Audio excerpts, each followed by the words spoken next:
Good evening and welcome to the final Inside Government show for the spring 2021 semester here at Cayuga Community College.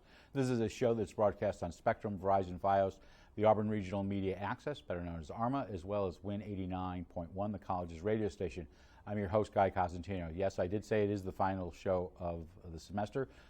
For Inside Government, we'll talk a little bit about the school forum at the end of this show, but we've consolidated, because of COVID-19, our season. The state has still not, as we're taping this at about 2:30 on Tuesday, the 6th, their budget that was due on Thursday, April 1st at midnight. But one person waiting with bated breath, as well as all of his fellow colleagues in Cayuga County, is our local school superintendent, Jeff Pirozzolo, who is trying to find out what type of funding they will be receiving from Albany in the budget that we are told within the last couple of hours has seen an increase in $1.4 billion in new spending for education that is above what the governor produced in January. So the budget is also dependent on the local school budget is dependent upon that number. And so while we had hoped to give you a budget update solely today, we'll also be talking about a couple of other items. Most importantly, guess who's going back to 5 days a week of instruction in the classroom, at least for elementary schools, for the first time since the pandemic hit in March 2020, more than a year ago, on April 19th. We will also be getting an update on the naming of Auburn High School over after Harriet Tubman, which we ended the last show on. In fact, I think our guest today is our winner for 3 appearances in 1 semester. Superintendent, welcome back. Thank you very much for having me. I enjoyed it. I think we should do it monthly. Monthly? We have a director who just loves that. So he would like you to do 2-hour shows. So that's what he just said. I think that would be a lot better. So let's talk about going back to school. So at this point, the district is going to do what? First of all, we're very excited. I think that was my most animated school messenger call. It was. Yes, it was I was very excited. For those who don't know, you do a call to stakeholders, parents, but sometimes it's been, hello Auburn parents, I got to tell you. This one is, hello parents, yeah, that's I got to tell right. you. Yeah, and it was great to deliver good news. And, you know, I'm thankful for the health department and all of our local physicians who've gotten together, really researched and gathered information. But speaking with Kathleen that day and finding out that we were going to be able to finally come Kathleen back. Cuddy of the Kathleen Health Cuddy from the Cayuga County Health Department, who they've been fantastic to work with throughout this pandemic. But again, I wanted April 5th to come back full time, but I'll take April 19th. So we'll talk about what is going back and how they're phasing out. So why couldn't you go back April 5th versus 2 weeks from now? Again, probably the same logic that I used after New Year's Day, is they wanted to look at that 2-week period after spring break to see if there was going to be any spikes because of the travel. But some districts are going back this week, aren't they? They are. You just felt that the spike because of the Easter holiday?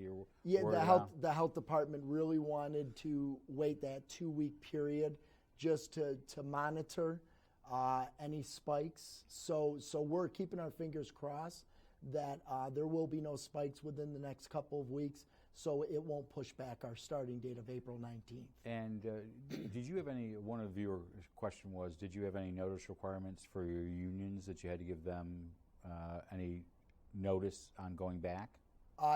No. Again, I did meet with Mr. Hurling, who's the ATA president, but again, I made the announcement more to everyone at the same time. So in doing this, elementary school is going back 5 days a week. Correct. That is not going to be the case with the junior high next door, but the high school with some exceptions, because you do have seniors back 4 days a week. 4 days a week. So why not the junior and high schools full time yet, or will they go full time? So our elementary will go back 5 days a week, and the rationale for that is because we also have a remote academy at the elementary level. So that is still going to stay in place till the end of June. Correct. Any parent that wants to keep their child remotely until the end of the school year, absolutely can do that. And because we have designated elementary teachers as in the remote academy, those children will still be able to get their education 5 days a week, as will our students that will be in person. So on the remote academy, I want to jump too far ahead because fall is another 6 months away. Do you still think you'll be doing some remote? If everything stays the way it is, and what you implement on the 19th and until the end of the year, would you think that you will not have remote? We're hoping not to. We're hoping to be back fully in person. But again, we'll have to figure out what the guidelines are coming down from the state at that point. And hopefully we'll know. Speaking with the Commissioner of Education, because I'm fortunate enough to have monthly conversations with the Commissioner, she told us to plan as if there will be remote learning in September. Again, the hope for all the superintendents is that we'll all be back in person. So we'll hopefully know that information by early summer. So as I said, you were a frequent guest. The last time you were here, your two biggest concerns kind of funneled from the issue of 6-foot distancing. Correct. One was in the classroom, and if you were at 6, but the CDC and the state have said 3 now, and the second one was on busing. So on classrooms, that's not an issue right now. Correct. Because I am aware of at least one third grade class yesterday that was already moving their desks.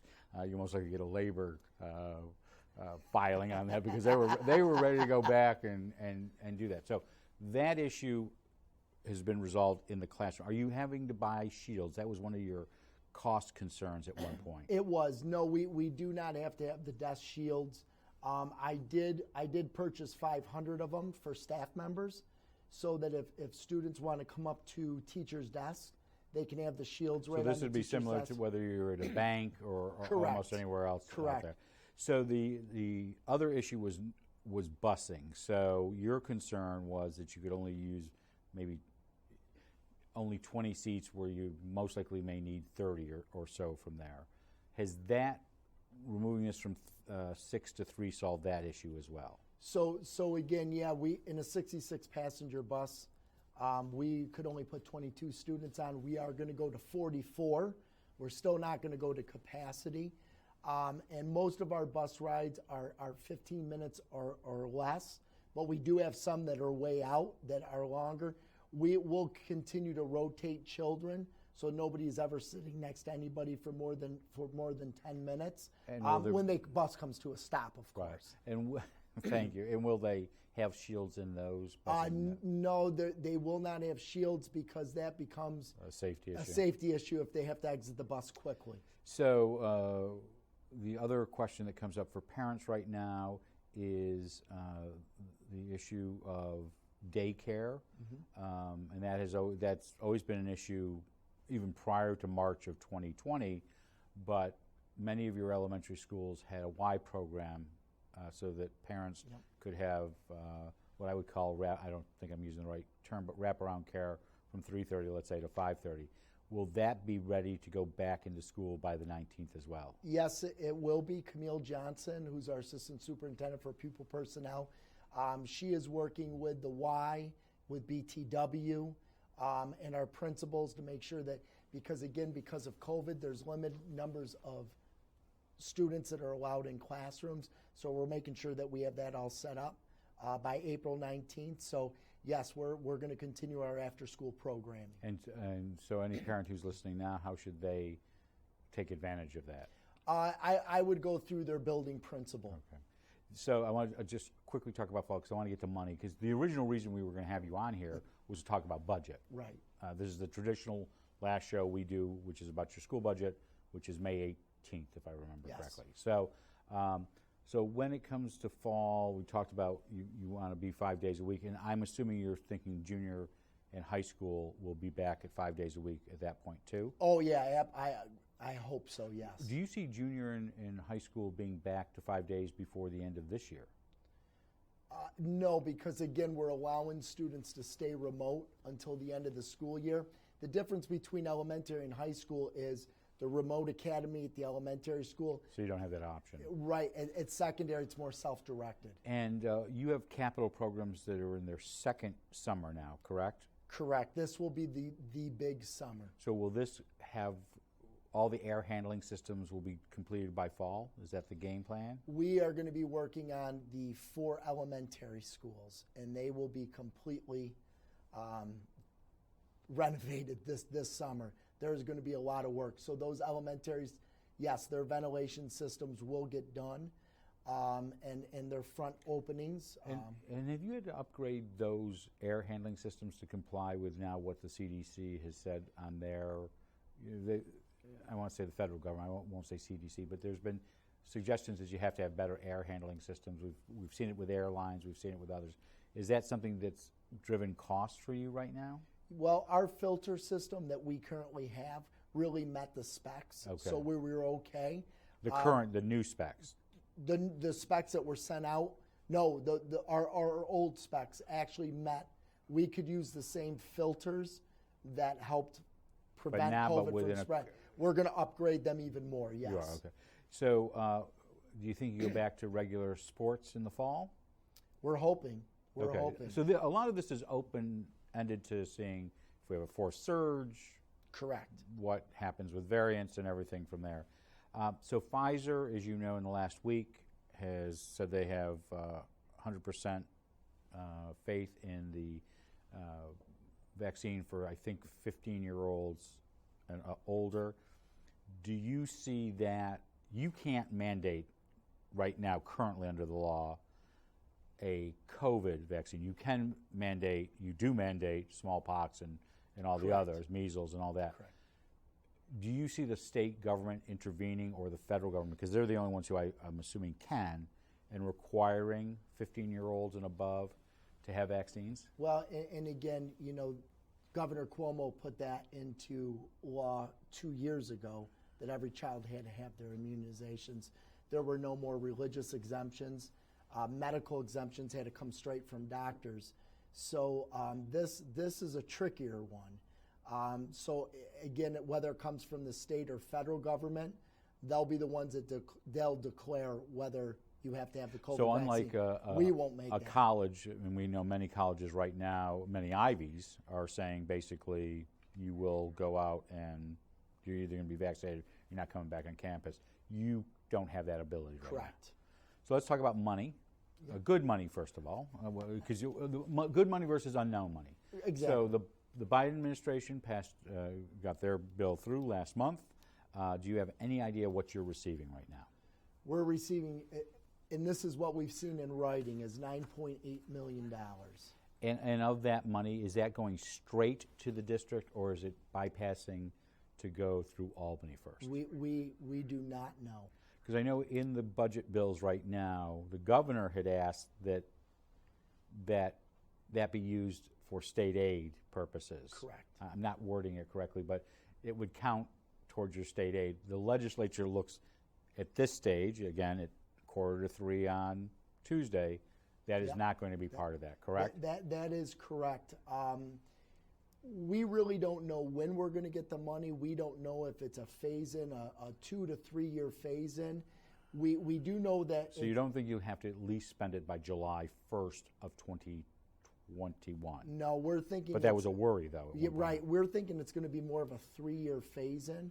So we don't know if we're going to get all of the money at one time or if we will have to show what we're doing for learning loss and how we're going to So upgrade our 20% buildings. of this is for learning loss. The rest of that, can that be used to pay for already incurred No, it COVID cannot. expenses? No, we do not believe so. Okay, so how do you pay for those shields? 500 shields you bought? Yep. So where's that money come from? That comes from our general funds. We don't think that we can go backwards with this. It can only go forward. So, we have ideas of how we want to spend it. And again, we can't use this in our regular budget. So this is money that we're getting to address learning loss, maybe to upgrade your facilities for ventilation purposes. But it's really not used. I can't. So some of this you could be to pay down your debt on your upgrades of your bonds. We don't know that. Oh, okay. That's something that we can definitely check on to save taxpayer money. So your worry about it going through Albany was in the past when there's been federal aid like this on the first rounds of money last year, was that Albany takes a cut. Yeah, or they take foundation aid away from us and use the COVID relief to sort of just juggle it. Yeah, it's that moving shell game. So as we talk right now, as we said, the legislature, which they normally do, they always add to the governor's number when it comes to education. But this is a big jump. This is $1.4 billion. Do you have any idea how much of that is coming to Auburn? When we got the initial runs, we lost $480,000, which just added more to our deficit. And again, So what is your deficit? When you started your budget process, what was your deficit? As of today, right now, with the numbers that we got with the first aid runs, So the January number. we're at $3 million deficit. Okay. So what do you think, what are your sources telling you Auburn will receive? Our sources are telling us, again, hopefully we're going to know today or tomorrow, that we should see at least a 2% increase. And that totals up to what? A little bit over $1 million, like $1,080,000. So you're still going to be $2 million short in your gap. So, but this is more than the governor proposed in January. Is it what you were hoping for? And again, we're hoping to be fully funded. We're hoping to receive the foundation aid that is supposed to be given to Auburn every year, which we're about $6 million off. So on the foundation aid, in the research I've done, it is not clear. There have been some comments about aid formulas being changed. Do you see them being changed in this budget as of right now? No, not at all. So does that mean another year of Auburn campaigning and arguing to change foundation aid? Correct. So where are you? So let's get to this last 20 minutes? Yeah. We weren't supposed to talk about. So where are you in your budget process right now? So tonight we have a budget workshop. We have a budget prepared for the Board of Education to review tonight. Does that take in that $1 million extra? We have we have a $3 million deficit and a $2 million deficit. So let's hypothetically say you have a $2 million deficit. Does that mean that you have to propose a tax hike? Right now, our 2%, again, and this is the confusing piece, we know that there's a 2% cap, correct? Right. Our 2% tax cap equates to a 2.85% tax levy. Okay. So that's as high as we could go. So the board has to make decisions on where they want to go out for a tax increase or if they don't want to go for a tax increase. The confusing piece is that federal money that we're getting. That $9.8 million, we can't use that towards our existing budget right now. So but even if you could, you would run into the problem next year. You'd have even a bigger deficit. We'd have a huge cliff. That's correct. So at this particular point, what if your sources are correct about, and again, this is going to show after your budget workshop tonight, as you're looking at it right now, you see some type, the options are either some type of tax cuts, or a combination thereof. Correct. So walk me through if there is, you cannot, if you went to 2.8, would that cover your full deficit? No. If we went to 2.8, we'd be at about $1.7 million Okay, deficit so at still. some point, it looks like you have to make some cuts. Or use fund balance. Okay, so how much is your fund balance right now? Our fund balance, we are actually over the 4% right now. Okay, so you would, and 4% is the number that the state comptroller and the state government would like you to be no more above, correct? Correct.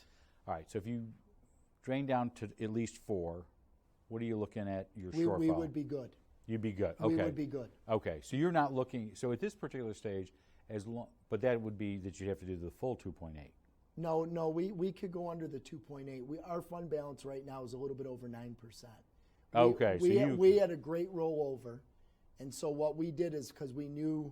And you talked about this last year about how last month, feels like last year, last month when you talked about the whole idea of some things you don't spend until July, May and June before you get to the July budget. Right, and so what we had a good rollover because again we worked with a lot of our vendors and we saved a lot on health insurance because there were most of our doctor's offices and hospitals were closed last year due to COVID.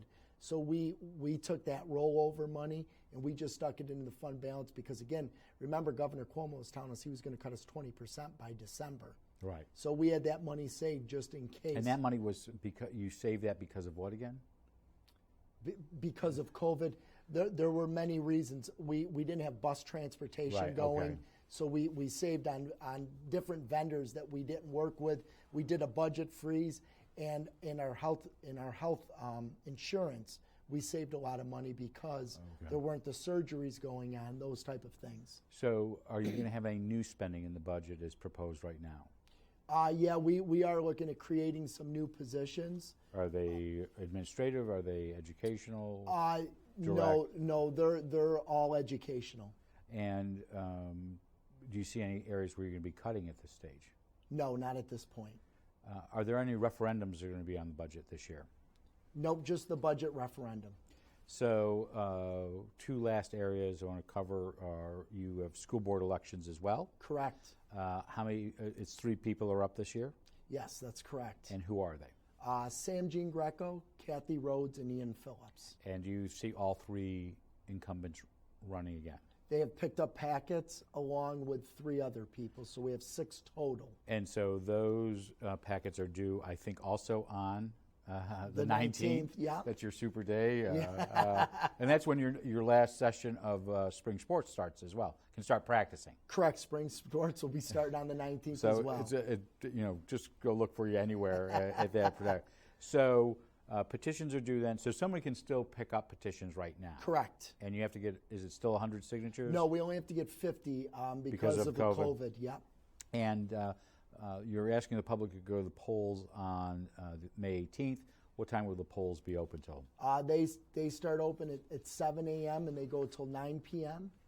And you can go to Seward Elementary School, Owasco Elementary School, Auburn Junior High School, or Casey Park Elementary School. And when you say you can go to those are the ones you're assigned. You can't just pick up any school you wish to go to. Correct. And if they have any questions, they can always call the administrative office. We can tell them where they need to go. And can people still register to vote now? Or yes. And the absentee ballots, as you remember last year, everything was mail-in. Right. And you had a really high turnout. Did you think about doing that again? It's very costly. No, I know it's costly. It's very costly. But you had one of the highest turnouts you've had in years. Decades. We did. But please remember, there is also a COVID. If you do not want to go in person, you can still pick up the ballot, and they have a COVID. Usually there's other reasons why you can't. Right. You're out of town, medical reasons, but COVID is actually added in this year. You don't have any of the Georgia restrictions. Yeah, no, we do not. So, and you'll give water to people in line? We'll do whatever we need to. So, so just to be clear, you can do that, but you're not going to go back to the old system unless mandated by there's a fourth wave. Correct. Or yes. something If like that ever happened, then we would have to really move quickly. But do you think that is a way to get voters more involved? You know, I do, because I think it's easier because everything gets mailed right to you. So I do think it's a lot easier. Do you remember what the turnout was? Oh. It was high, though. Oh, it was over double of what we usually have. So what you normally would get would be 23, 25%. You were closer to half. Correct. Okay. So when we ended the last show, and we got a couple of viewer questions attached to this a little bit, but one of the things that you had been asked to do as a district was to rename a high school after Harriet Tubman. And at that point, I think when you were last on the show, you said, well, we have to come up with a naming policy. It has to go to the board, and they will outline a policy. First of all, have they done that? Yeah, the policy was already created. We just had to really figure out what it stated. Okay, so what does it state? Is it everything or just one? So the board can make that decision. So that's what I'm asking. Has the board made a decision as to what the process will be? Yes. For naming. So one of the questions that was before was, you could name, if you open this up, this would open all schools other than those that had a covenant. like Casey Park. Correct. It clearly has a identification. So are you just looking, is the Board of Education said we're only looking at Auburn High School, or are you looking at all schools? They're only looking at Auburn High School. So the next thing they do is they have to open up a date to take in anybody can put in any type of suggestion. So we will open that up. They will have a certain time frame to be able to put in their recommendation. Once we get that part through, then the board will have to choose a committee, and the committee is very specific. It's going to be teachers and students and PTO groups, booster clubs. They will get a committee together to look at what those recommendations are, and then they will have discussion, and then they will bring their recommendation to the Board of Education to vote upon. And it will be the Board of Education makes that final decision. Correct. Versus a public referendum. If that's how the board decides to do it. So they can still go to a public. Oh yeah, they can absolutely do that as well. And when do you think the board will get to the point where they name a committee? I think the board, from what I've been told, I think that they want to have discussion either at this next board meeting or the following board meeting to start getting the process really going. But do you think this process, at least getting a recommendation to the board, can even be completed by your current fiscal year? Because you could have a new board, some new board members. Oh yeah, I believe it will be done before the next fiscal year. Yes, because this board is the one that wanted to move forward with it, so they will want to see it to the end. So I think it will be done by June 30th. So there will be a recommendation. The committee will have a recommendation to the board before So that. we have about a minute left in time because I'm getting the high sign. Right now, you also have a district diversity task force. Correct. And the board is looking at trying to recruit more minority teachers. Where are you in that process? So our diversity task force, it's sort of twofold. We have a strategic planning committee that meets, that drives our diversity task force. We meet monthly, sometimes bi-monthly, and what we're doing is we're trying to come up with a strategic plan. And part of the strategic plan is to have an executive director of equity and inclusion. So that would be a new administrative post. It will be a new administrative. We're doing some reshuffling of our administrative positions, so it won't be an added position. It'll be a restructuring. But that will, hopefully that position will help us with the recruitment of minority candidates. Is that a challenge for the district right now? It's a challenge for all school districts. Okay. So what are do you have rough numbers of what your minority representation as frontline teachers are?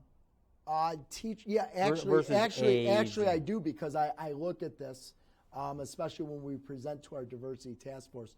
Right now we have 7 minority teachers in our school district. I think total minority employees is around 18. 18 out of how many employees do you? 600. 600. So something that the district is working on? We're absolutely working on it and trying to put that strategic plan together, which will encompass more than just recruitment of minority candidates. It will be talking about instruction, curriculum, trainings for staff, for students. So we're looking at a big scope. So I know Chief Butler, Sheriff Skank have sat there. Minority recruitment's a challenge. Are there and I guess COVID most likely doesn't help this situation, but are there trade fairs where a district can go and try to recruit and people can choose?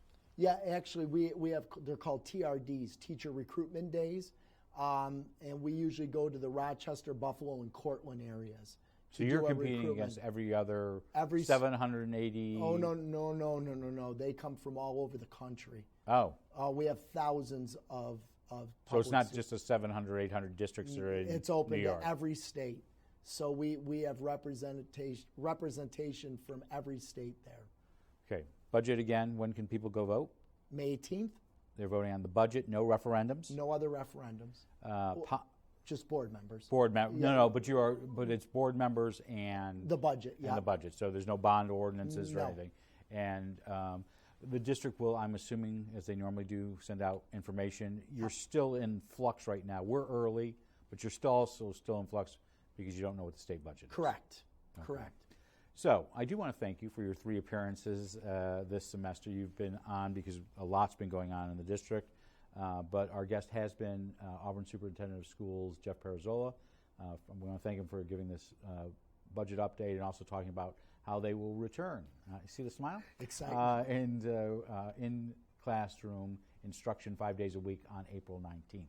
As I mentioned at the top of the show, we will be off for a couple of weeks. We'll be back with a Zoom forum with the candidates for the Auburn Enlarged School District on the 27th of the month. I'll moderate the forum, and questions will be asked by Executive Editor Jeremy Boyer. At this point, it looks like we may have 6 candidates, or more. Who knows? A quick programming note before we move on. On Thursday, we had tried to bring you New York State Assemblyman John Lamondes, who was supposed to be here in the studio, but because the state budget had not been adopted that day, we tried to do this by Zoom. And unfortunately, we had some technical issues on both ends, and that show was not able to occur. We hope to bring the Assemblyman back in the fall when our shows return in September. Speaking of that, if you would like to let us know who you would like us to have back in the fall, you can send us your ideas to Inside Government or be on the front page through either snail mail at 141 Dunning Avenue, Auburn, New York, or by email at cozguytho@aol.com. I'm Guy Cosentino for Cayuga Community College. We want to thank you for watching. We hope you have a safe night and a great tomorrow. We will see you back here in about 3 weeks with the candidates for the Auburn School Board. And we want to thank, as usual, Steve Keeler, Doug Brill, Mike Morano, Jeff Sesniak, as well as all the students here who make this public affairs program work. Have a good night, have a great tomorrow, and be safe.